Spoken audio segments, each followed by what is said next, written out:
the 13th of December 2011, and Tiger 131 has been pulled out from inside the museum to test the newly fitted inertia starter. Here, volunteer workshop assistant Dan Stirrett is fitting the starting handle.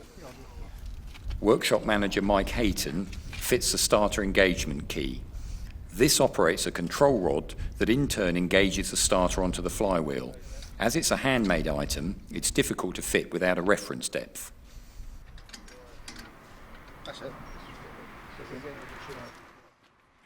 so this is the big moment. Okay, which way are you going to be facing? Dan is starting the engine. The inertia starter contains a large number of cogs, starting with one in a very high gear.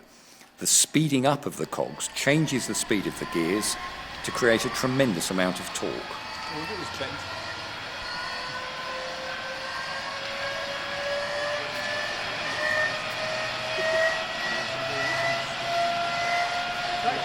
Yep.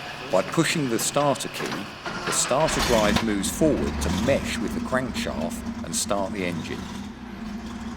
With the engine fired up, another important milestone in the Tiger Conservation Project is passed.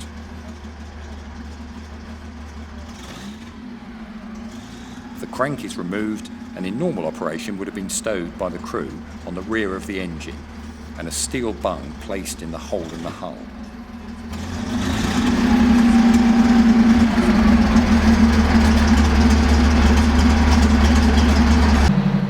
All that needs fitting now are the tank's fan drives, and Tiger 131 will be assessed ready to star in our Tiger Day event taking place on the 31st of March 2012.